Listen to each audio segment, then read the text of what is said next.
அனைவருக்கும் வணக்கம். நான் உங்கள் ஆஸ்தான ஜோதிடர் ரத்னா ஜெய்சங்கர், அருப்புக்கோட்டை அண்ணாமலையார் ஜோதிடர் நிலையத்திலிருந்து பேசுகிறேன். இன்றைக்கி நம்ம என்ன பார்க்க போகிறோம் அப்படின்னா, இப்போ ஒரு ஜாதகத்தில் ஒருத்தருடைய மரணம் எப்போ நிகழும் அல்லது மரணத்துக்கு நிகரான கண்டங்கள் எப்போ ஏற்படும். இப்போ விபத்தில் அடிபட்டு ஐசியூ வரைக்கும் போகிறாங்க இல்லையா, அப்போ மரணம் வரைக்கும் போய் தப்பிச்சாருன்னு சொல்லுவோம் இல்லையா, அந்த மாதிரி ஒரு விளிம்பு, மரணத்தின் விளிம்பு வரைக்கும் போகக்கூடிய திசைகள் எப்போ நமக்கு நடக்கும்ங்கிறது யாருக்கும் சாதாரணமாக தெரியுமா? நமக்கு தெரியாது. ஆனால் ஜாதகத்தில் அது தெரியும். ஜாதகத்தில் நாம் பார்க்கலாம். அது எப்போ சார் நடக்கும் அப்படின்னு கேட்டிங்கன்னா, ஒவ்வொரு ஜாதகத்திற்கும் மாரகர்கள் இருக்காங்க. அவங்க பார்த்திங்கன்னா, நம்ம இது வரைக்கும் நல்ல கிரகங்கள்னு சொல்லியிருக்கோம். குரு, சுக்கிரன், புதன், வளர்பிறை, சந்திரன். கெட்ட கிரகங்கள்னு படிச்சிருக்கோம். எது? செவ்வாய், சனி, ராகு, கேது. சூரியன் இங்கிட்டு இருப்பார், அங்கிட்டு இருப்பார், நடுநிலை. அதனால் அவரை விட்டுருங்க. இப்போ நல்லவங்களாக அறியப்பட்ட சில கிரகங்கள் நமக்கு மாரகத்தை செய்யும். இது அவங்களுடைய ஒரு பக்கம் நல்லவன். ஆனால் மறுபக்கத்தை இப்போ நம்ம பார்க்க போகிறோம்.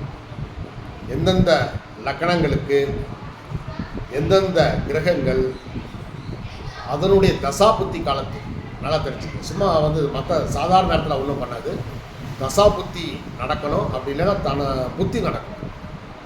தசாநாதனாக வருவார் அல்லது புத்திநாதனாக வருவார். வேற ஒரு கிரகம் தசை நடத்தும், ஆனால் இவர் புத்திநாதனாக வருவார். இந்த மாதிரி காலகட்டத்தில் தான் நமக்கு மாரகம் ஏற்படும்.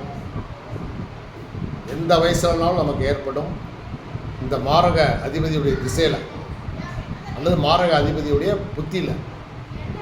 இப்போ ஒவ்வொரு 12 ராசியிலையும் 12 லக்கணத்துக்கும் 12 லக்கணங்களுக்கு ஒவ்வொன்றா வரிசையாக பார்த்துக்குவோம். யார் மாரகராக வர்றாங்க அப்படின்னு பார்த்துருவோம். உங்களுக்கே ஆச்சரியமாக இருக்கும். இவங்களை இது வரைக்கும் நல்லவங்களாக தானே பார்த்தோம், இவங்களா இப்படி அப்படின்ற மாதிரி சில கிரகங்கள் வரும், பார்த்துருவோம். முதல் மேச லக்கணம். மேச லக்கணத்திற்கு சுக்கிரன் மாரகம் செய்வார். பார்த்தீங்கன்னா, சுக்கிரனை நம்ம பெரிய பணம் கொடுக்குறவர், பெரிய பணக்காரன் ஆகிடுவாங்க. நல்ல திசை 20 வருஷத்துக்கு நடத்துகிறார் அவர். ஆனால் அவரே தான் மேச லக்கணக்காரங்களுக்கு மாரகராக வருகிறார். சரி, ரிஷபம். ரிஷபத்துக்கு யார் மாரகராக வர்றாங்க அப்படின்னு பார்த்தீங்கன்னா, குருவும் சந்திரனும். இல்லைங்க, குரு பெரிய ஒரு ஆன்மீக கிரகம், ஒழுக்கமான கிரகம், நல்லது செய்வார். இருக்கிறதுல பெஸ்ட்டு கிரகம் குருன்னு தான் படிச்சிருக்கோம். ஆனால் ரிஷப லக்கணக்காரங்களுக்கு குருவும் சந்திரனும் மாரகம் செய்யும் அல்லது மரணத்துக்கு ஒப்பான கண்டங்களையும் கொடுக்கும். சரிங்களா?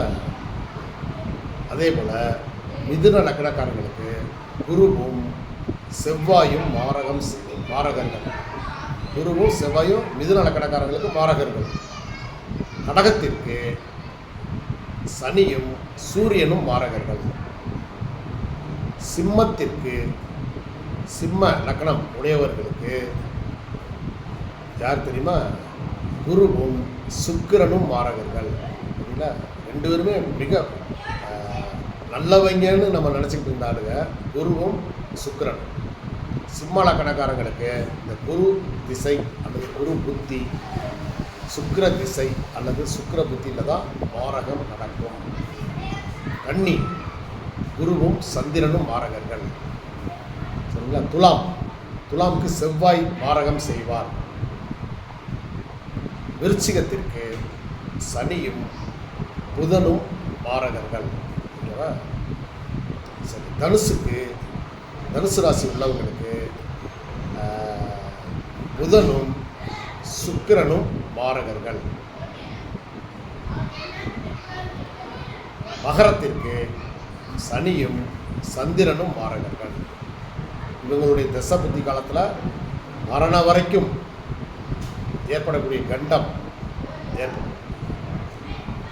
சில விதிவிலக்கில் இப்போ நம்ம சொல்கிறோம் கண்டம் ஏற்படும், மரணம் வரைக்கும் போயிடுவாங்க, இல்லை அவ்வளோ மரணமே வந்துடும் அப்படின்னு நம்ம பார்க்குறோம். ஒரு சில விதிவிலக்குகள் உள்ளன. அது வந்து அந்த கிரக அமைப்புகள், வக்ரம், சில நல்ல கிரகங்களுடைய பார்வை, இப்படி ஒரு சில இதில் வந்து அவங்க அந்த விதிவிலக்கு இருக்கிறதுனால அதில் தப்பிக்க வாய்ப்பு உண்டு. மேக்சிமம் இந்த இந்த மாரகர்கள் திசையில், மாரகர்களுடைய புத்தியில் தான் இவங்களுடைய சம்பவம் நிகழும். சரிங்களா? சரி, மகரத்துக்கு சனியும் சந்திரனும் மாரகர்கள். கும்பம், கும்பத்திற்கு புதனும் செவ்வாயும் மாரகர்கள். சரிங்களா? மீன லக்னத்துக்காரங்களுக்கு சனியும் புதனும் மாரகர்கள்.